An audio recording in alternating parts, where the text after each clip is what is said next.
Hello everybody, my name is Mohit Udasi and I welcome you all to my YouTube channel Hello Buddy।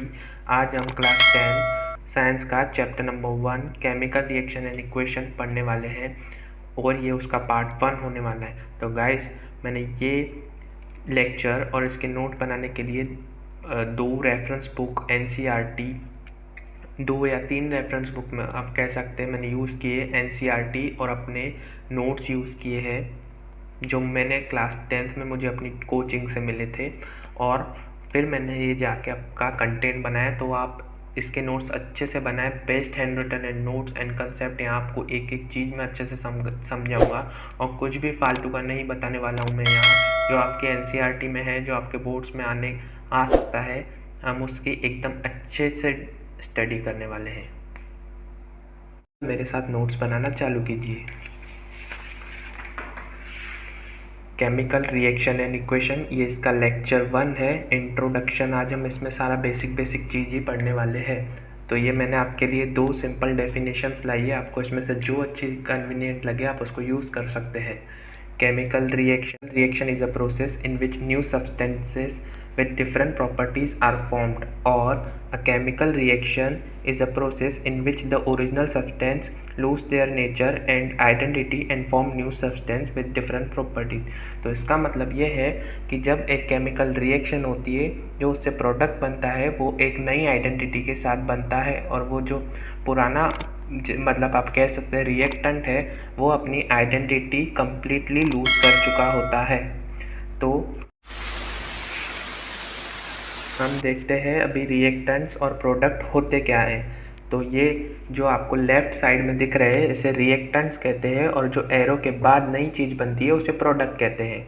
तो हम example देखते हैं। ये है carbon C plus O2, ये है सॉलिड फॉर्म में कार्बन, और O2 है अपने गैसियस फॉर्म में। ये जब दोनों रिएक्ट होते हैं तो बनाते हैं CO2 एज अ प्रोडक्ट। तो आप समझ गए होंगे कि रिएक्टेंट मिलके एक नया प्रोडक्ट बनाते हैं, इसे ही रिएक्शन कहते हैं। अभी हम देखते हैं और एक example. H2 in gaseous form plus O2 in gaseous form, दे जब ये दोनों मिल जाते हैं फिर मिलके ये बनाते हैं H2O प्रोडक्ट। ये है लिक्विड फॉर्म में। हम आगे सीख जाएंगे कि ये L क्या डिनोट होता है, ये G का मतलब क्या है, ये G, और ये जो 2 है वो रिएक्शन को बैलेंस करने के लिए लगाया है। हम ये चैप्टर में आगे से बहुत से रिएक्शन सीखने वाले जिसको हमें बैलेंस करना हो। अभी ये नोट ध्यान से देखें। Atom of one element don't change into another element. मतलब जो एटम्स होते हैं एक एलिमेंट के, वो अनदर एलिमेंट के एटम्स के साथ चेंज नहीं होते, सिर्फ उनकी रीअरेंजमेंट होती है। सिर्फ एटम्स की रीअरेंजमेंट होती है जो केमिकल रिएक्शन में पार्ट ले रहे हैं। और हम आपको हमेशा याद रखना है कि LHS is equal to RH, मतलब जो रिएक्टेंट का मास होगा वही प्रोडक्ट का मास होना चाहिए इन अ केमिकल रिएक्शन। इस पे बेस हम एक लॉ भी पढ़ने वाले हैं, वो आपको आगे मैं अच्छी तरह से समझा दूंगा, बस आप मेरे साथ में अपने नोट्स बनाते रहे। रिएक्टेंट्स, अब हम देखते हैं रिएक्टेंट्स मतलब होता क्या है। The substance which take part in a chemical reactions are called reactants. मतलब जो रिएक्शन में पार्ट लेते हैं, मतलब जो मिक्स होते हैं और मिक्स होने के बाद जो नई चीज़ बनती है उसे हम प्रोडक्ट कहते हैं। The reactants, the substance which take part in a chemical reaction are called reactants. जो पार्ट लेते हैं और रिएक्ट होते कुछ नई चीज़ बनाते हैं। अब देखते हैं प्रोडक्ट मतलब क्या होता है। The substances which are formed in a chemical reaction are called as product. मतलब रिएक्टेंट जब रिएक्ट होके एक नई चीज़ बनाते हैं उसे हम प्रोडक्ट कहते हैं। तो आप जल्दी से ये नोट कर लें। मैं आपके लिए यहाँ कुछ एग्जाम्पल्स लाया हूँ जो हमें बताते हैं कि केमिकल रिएक्शन हो रही है। ये सारे एग्जाम्पल हमारे डे टू डे लाइफ से ही जुड़े हुए हैं, जैसे कि digestion of food, rusting of iron, formation of curd, respiration and burning of magnesium ribbon. ये आपके NCERT में भी दिए हुए हैं। डाइजेशन ऑफ फूड, अभी यहाँ ऐसा क्यों कहा है कि digestion of food chemical reaction है। पहले तो मैं आपको बता दूं कि हमने अभी पढ़ा कि केमिकल रिएक्शन वो है जिसमें जो पुराना रिएक्टेंट होता है वो अपनी आइडेंटिटी कम्प्लीटली लॉस कर चुका है। तो डाइजेशन ऑफ फूड, हम जैसे ही फूड खाते हैं, खाना खाते हैं, वो कॉम्प्लेक्स मॉलिक्यूल्स से टूट के एकदम छोटे छोटे मॉलिक्यूल्स में टूट जाता है। फिर उस पर काफ़ी सारी एंजाइम्स रिएक्ट करते हैं, काफ़ी सारे उसमें से जो जो हमको बॉडी को रिक्वायरमेंट से हम वो एब्जॉर्व कर देते हैं, उसके बाद एक वेस्ट बचता है। तो हम वो वेस्ट से वापस खाना नहीं बना सकते, इसीलिए डाइजेशन ऑफ फूड को भी केमिकल रिएक्शन कहा है। रस्टिंग ऑफ आयरन, आपने देखा होगा कि लोहे पे जंग लग जाती है। अभी लोहे पे जंग लगने के कारण उस पे वाटर और O2 की रिएक्शन होती है, जिससे एक डार्क ब्राउन कलर का कोट ऊपर से मतलब आयरन के ऊपर आ जाता है।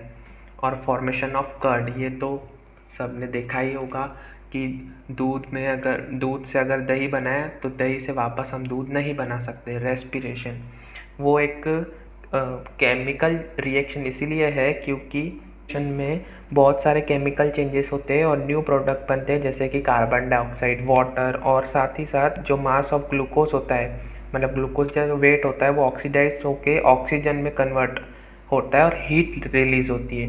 तो ये भी एक केमिकल रिएक्शन कह सकते हैं। और बर्निंग ऑफ मैग्नीशियम रिबन, वो मैग्नीशियम रिबन अपनी एलिमेंटल फॉर्म में होती है और जलने के बाद क्योंकि ऑक्सीजन प्रेजेंट होता है तो जलने के बाद मैग्नीशियम ऑक्साइड बन जाता है, वो भी पाउडर फॉर्म में। तो इसीलिए उसे हम केमिकल रिएक्शन कह सकते हैं। अभी हम देखते हैं law of conservation of mass, जो मैंने आपको बताया कि LHS is equal to RHS। तो हम अभी इसे डिटेल में स्टडी करते हैं। लॉ ऑफ कंजर्वेशन ऑफ मास, अभी देखते हैं ये लॉ हमसे कहता क्या है। Matter can neither be created nor be destroyed in a chemical reaction. This means that total mass of all reactant must be equal to total mass of product. तो मैंने जैसे आपको बताया कि जो रिएक्टेंट का मास होता है वो प्रोडक्ट के मास से इक्वल होना चाहिए। समझ रहे हैं आप? तो यही लॉ बस हमसे कहता है law of conservation of mass, मतलब मास हमेशा कंजर्व रहना चाहिए। Mass of reactant is always equal to mass of product in a chemical reaction. आप ये याद रखें, LHS is equal to RHS। अभी हम देखते हैं कि हमें पता कैसे चले कि भाई केमिकल रिएक्शन हुई है। तो ये 5 चीज़ें हैं जो हमें बताती है कि केमिकल रिएक्शन हुई है। तो फर्स्ट है change in state, change in colour, evolution of gas, change in temperature, formation of precipitate. Change in state मतलब कि एक रिएक्टेंट है जो अपनी कम्प्लीटली स्टेट ही चेंज करता है। जैसे हम कैम्फर कपूर जलाते हैं तो वो पहले सॉलिड स्टेट में होता है, फिर आफ्टर बर्निंग वो वेपराइज फॉर्म में उड़ जाता है, तो उस हिसाब से उसकी स्टेट चेंज हो गई। तो देखते हैं हम change in state, change in colour मतलब उसका कलर ही बदल जाएगा। इवोल्यूशन ऑफ गैस मतलब गैस निकलती है रिएक्शन से। और चेंज इन टेम्परेचर, या तो टेम्परेचर बढ़ जाएगा या तो टेम्परेचर घट जाएगा। फॉर्मेशन ऑफ प्रेसिपिटेट, ये बहुत ही इंपॉर्टेंट चीज़ है, इसे भी हम डिटेल में डिस्कस करने वाले हैं। आप मेरे साथ साथ अपने नोट्स बनाते रहे। These 5 observations help us to determine whether a chemical reaction has taken place, मतलब ये हमें हेल्प करती है बताने के लिए कि रिएक्शन हुई है या नहीं। तो इसमें से हम पहली प्रॉपर्टी देखते हैं change in state. In this type of reaction generally the physical state of the substance change, जो मैंने आपको अभी बताया कि उसकी फिजिकल स्टेट चेंज हो जाती है। हम एक उसका बहुत ही सिंपल एग्जांपल देखते हैं। Ammonia gas react with hydrogen chloride gas to produce solid ammonium chloride. Ammonia gas मतलब NH3, हाइड्रोजन क्लोराइड मतलब HCl, और सॉलिड अमोनियम क्लोराइड मतलब NH4Cl। मैंने ये इसीलिए लिखा है कि जब आप इसे रिवाइज करें तो आपको ये रिएक्शन देख के बिल्कुल भी डर ना लगे, आप समझ जाए भाई कि अमोनिया गैस मतलब NH3, हाइड्रोजन क्लोराइड मतलब HCl, और अमोनियम क्लोराइड मतलब NH4Cl। तो जब देखिए आप NH3 और HCl ये दोनों गैसियस फॉर्म में, और जब ये रिएक्ट होके नया प्रोडक्ट बनाते हैं NH4Cl मतलब अमोनियम क्लोराइड, वो सॉलिड फॉर्म में है, तो इसकी स्टेट कम्प्लीटली चेंज हो जा रही है। हम इसका दूसरा एग्जाम्पल देखते हैं। इसका दूसरा एग्जाम्पल है hydrogen and oxygen react in their gaseous form, मतलब वो दोनों गैशियस फॉर्म में है, and after reacting they form water H2O in a liquid state. आपको पता होगा कि जब हाइड्रोजन एंड ऑक्सीजन रिएक्ट करते हैं तो वो बनाते हैं वाटर, जो कि लिक्विड फॉर्म में होता है। तो ये दोनों यहाँ गैशियस फॉर्म में है और ये दोनों मिलके एक न्यू सब्सटेंस मतलब वाटर बना रहे हैं जो कि लिक्विड फॉर्म में है। तो आई होप आपको ये क्लियर हो गया होगा कि चेंज इन स्टेट मतलब मैं कहना क्या चाह रहा हूँ। तो अभी हम देखते हैं second property which is change in colour, क्योंकि रिएक्शंस होने के बाद जनरली उसका कलर भी चेंज हो जाता है। आपने लैब में या बहुत सारे मूवीज़ में, सीरियल्स में देखा होगा कि जब हम एक दूसरे में केमिकल मिक्स करते हैं तो उनके कलर भी चेंज हो जाते हैं। तो हम देखते हैं change in colour. In some reaction generally change in colour has been observed. अभी हम इसके एग्जाम्पल देखते हैं। ये मैंने एग्जाम्पल बहुत ही सिंपल ढूंढ के निकाले हैं। मैंने जैसे कि आपको बोला, मैंने 3 रेफरेंस बुक यूज़ किए और एक अपने नोट्स आपकी केमिस्ट्री। गैस ये मुझे बनाने में बहुत मेहनत लगी, तो आपको अगर अच्छा लगे तो मेरे चैनल को लाइक और सब्सक्राइब ज़रूर कर देना और इसे अपने फ्रेंड्स के साथ शेयर भी करें, क्योंकि मैं आपको आपकी NCERT और जो मोस्ट ट्रस्टेड रेफरेंस बुक है उसमें से पढ़ा रहा हूँ। Rusting of iron, the iron react with oxygen and water to form rust, मतलब आयरन लोहा ऑक्सीजन और वाटर से रिएक्ट होके क्या बनाता है, रस्ट, जिसे हम जंग भी कहते हैं, जंग लग जाना। Iron plus water plus oxygen is equal to rust. ये डार्क ब्राउन रेडिश कलर की होती है। आई होप आपने ज़रूर देखा होगा, कीले पे लग जाती है, रॉड्स पे लग जाती है। तो हम दूसरा एग्जांपल देखते हैं, वो भी बहुत ही इजी है। चेंज इन कलर, आपने देखा कि आयरन पहले दूसरे कलर का था, सिल्वरिश कलर का, उसके बाद ब्राउन या रेडिश कलर में कन्वर्ट हो जाता है। तो यहाँ चेंज इन कलर हुआ। अभी हम देखते हैं दूसरा एग्जांपल।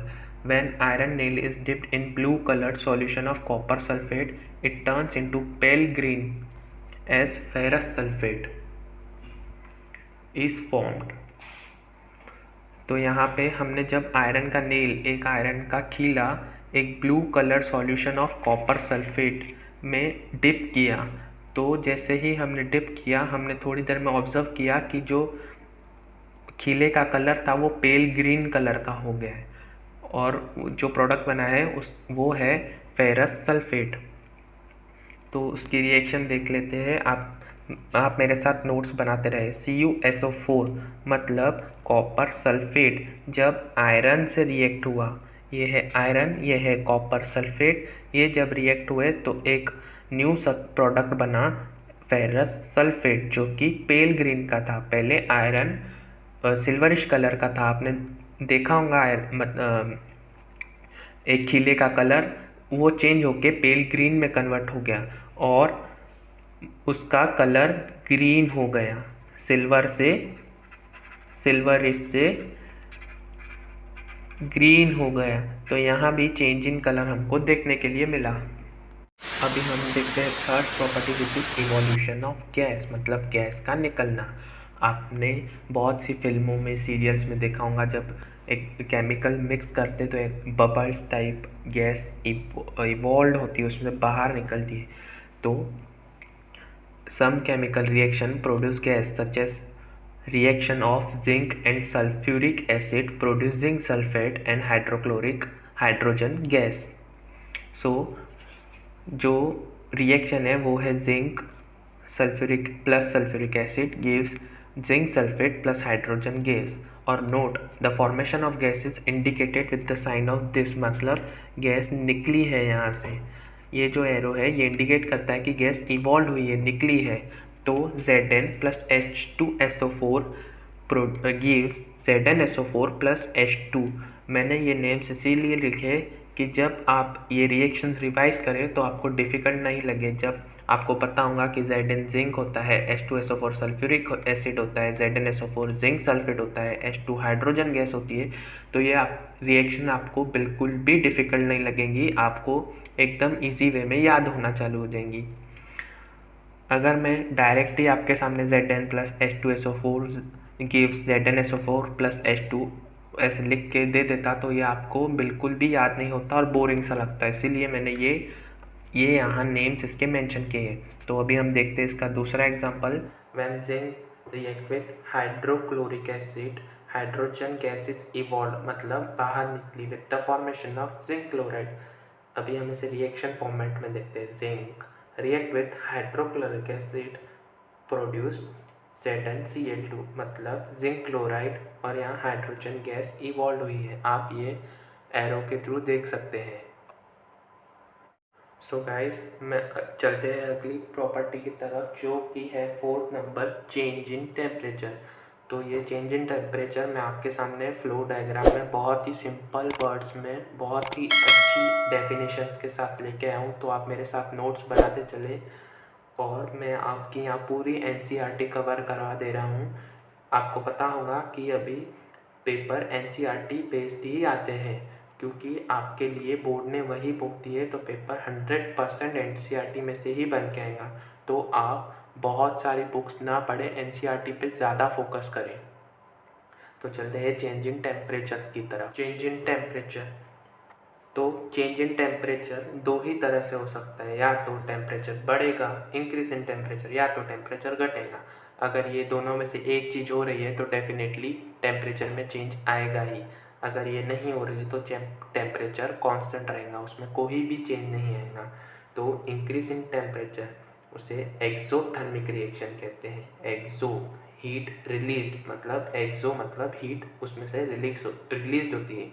ऐसी रिएक्शन जिनके परफॉर्म होने के बाद उसमें से हीट रिलीज हुई हो उसे हम एक्सोथर्मिक रिएक्शन कहते हैं। एक्सो हीट रिलीज, आप ऐसे याद रखें, एक्सो हीट रिलीज। और डिक्रीज इन टेम्परेचर एंडोथर्मिक, मतलब इसमें हीट एब्जॉर्ब होती है। ऐसी रिएक्शन जो परफॉर्म होने के बाद अपने अंदर हीट एब्जॉर्ब करती हो इसे एंडोथर्मिक रिएक्शन कहते हैं। एंडो हीट एब्जॉर्ब मतलब हीट अंदर ले ली। ये मैंने याद करने के लिए अपने टाइम पे मुझे बहुत यूज़ आया था। एंडो मतलब हीट एब्जॉर्ब, एक्सो मतलब हीट रिलीज। तो हम इसके एग्जाम्पल देखते हैं जिसमें चेंज इन टेम्परेचर होता है। एग्जाम्पल, व्हेन क्विकलाइन मतलब CaO, ये आपकी बुक में आगे दिया हुआ है। जैसे जैसे आप केमिस्ट्री स्टडी करेंगे ये आपके लिए बहुत इजी होते जाएगा। ये फर्स्ट चैप्टर है तो आपको मे भी कुछ न्यू लग सकता है, तो आप इससे बिल्कुल मत डरिए। मैंने आपके लिए बहुत सिंपल डेफिनेशंस रिएक्शंस लाई है। नहीं तो हम जब हमारे टाइम पे ट्यूशन पे मुझे याद है कि हमें इतनी भयंकर रिएक्शन पढ़ाई थी कि मुझसे याद ही नहीं हो पा रही थी। तो मैंने आपके लिए 3 रेफरेंस बुक और एक NCERT अपनी नोट्स ये सब कंबाइन करके एक बहुत ही ज़बरदस्त नोट्स बनाई है। तो आप इसे अपनी कॉपी में लिखते रहे, आपको अलग से कोई नोट्स बनाने की ज़रूरत नहीं पड़ेगी। सो एग्जाम्पल की ओर चलते हैं। CaO quicklime react with water, H2O क्या बनाते हैं, स्लेट लाइम। क्या बनाते हैं, स्लेट लाइम। इसे स्लेट लाइम कहते हैं, इसे स्लेट लाइम कहते हैं। और हीट इसमें से बाहर आई, हीट रिलीज हुई। तो मैं अगर आपसे पूछूं हीट रिलीज हुई तो वो एंडोथर्मिक रिएक्शन है कि एक्सोथर्मिक, तो बिल्कुल आपने सही कहा, वो रिएक्शन एक्सोथर्मिक है। तो हम इसके दूसरे एग्जाम्पल पे चलते हैं, जो कि है the reaction between zinc Zn and H2SO4 sulphuric acid also release heat. देखते हैं Zn प्लस H2SO4, ये जब दोनों कंबाइन होते हैं तो ये बनाते हैं ZnSO4 प्लस H2। इसमें गैस भी इवॉल्व हुई और उसके साथ ही साथ हीट भी इवॉल्व हुई। तो आप ये इसकी नोट्स बनाते चले मेरे साथ। अभी हम चलते हैं दूसरी प्रॉपर्टी की ओर, जो है फॉर्मेशन ऑफ प्रेसिपिटेट। तो ये बहुत ही इम्पोर्टेंट है। मैंने एक क्वेश्चन के फॉर्मेट में इसको स्टार्ट किया है जैसे कि आपको ये बहुत ही इजी लगे। तो चलते हैं क्वेश्चन पे। what is precipitate reaction और what is precipitation reaction. So इसका आंसर है reaction that result in the formation of insoluble product are known as precipitation reaction. मतलब ऐसी रिएक्शन जिसकी एंड में नीचे इनसॉल्युबल, आप यहाँ देख सकते हैं डायग्राम में, ये नीचे रिएक्शन होने के बाद आके स्टोर हो जाता है, ये इनसॉल्युबल होता है और ये सॉलिड फॉर्म में होते हैं छोटे छोटे पार्टिकल्स। तो हम अभी ये पढ़ते हैं कि प्रेसिपिटेट मतलब होता क्या है। सॉलिड प्रोडक्ट, जैसे कि मैंने आपको अभी बताया, विथ सेपरेट्स, मतलब ये रिएक्शन के लिक्विड से सेपरेट होके नीचे सॉल्यूशन में बैठ जाते हैं, नीचे जमा हो जाते हैं। Separates out from the solution during a chemical reaction represented by, ऐसे नीचे वाले एरो से। जो हमने गैस के बारे में पढ़ा था, गैस इवॉल्व हुई है, उसका हमने एरो ऊपर बनाया था, इसका एरो नीचे बनाएंगे क्योंकि ये नीचे स्टोर हो जाता है, आप ऐसे भी इसको याद कर सकते हैं। तो इसका एग्जाम्पल है when barium chloride BaCl2 and sodium sulphate Na2SO4 reacts in their aqueous form. ये दोनों एक्वियस फॉर्म में है और एक्वियस फॉर्म को AQ ऐसे लिखते हैं, A और Q ऐसे एक्वियस फॉर्म में। तो ये जब दोनों रिएक्ट होते हैं तो एक नया प्रोडक्ट मतलब जो नए प्रोडक्ट बनते हैं उनमें से एक है BaSO4 जो कि है बेरियम सल्फेट और NaCl सोडियम क्लोराइड। तो जो रिएक्ट होने के बाद नया सब्सटेंस बनता है बेरियम सल्फेट, वो वाइट कलर का है। तो आपको केमिस्ट्री में कलर भी याद रखने होते हैं, वाइट कलर का है, आप इसको याद रखें। चलते हैं उसके दूसरे एग्जाम्पल पे, और ये हमारा लास्ट एग्जाम्पल है। इसी पे आज हम आज का लेक्चर स्टॉप करेंगे और दूसरे लेक्चर में इसके आगे का कंटिन्यू करेंगे। तो इसका नया एग्जाम्पल है when silver nitrate AgNO3 and potassium chloride KCl react in their aqueous form. ये दोनों एक्वियस फॉर्म में है अपने the form white colour precipitate of solid silver chloride. ये सिल्वर क्लोराइड जो है AgCl सिल्वर क्लोराइड का सॉलिड फॉर्म में प्रेसिपिटेट बनाते हैं जो कि वाइट कलर के होते हैं। और प्रेसिपिटेट वो होते हैं कि जो नीचे स्टोर हो जाते हैं। तो ये रिएक्शन होने के बाद ये वाइट कलर के प्रेसिपिटेट नीचे स्टोर हो जाते हैं और उसके साथ बनता है KNO3 एक्वियस फॉर्म में। तो thank you very much guys, please subscribe my channel. और ये मैंने नोट्स बहुत ही मुश्किल मेहनत से बना है, आप इसे नोट्स के तौर पे यूज़ कर सकते हैं। ये बहुत ही आपको यूज़फुल होने वाले हैं आपके बोर्ड्स में प्रिपरेशन के लिए। So all the very best.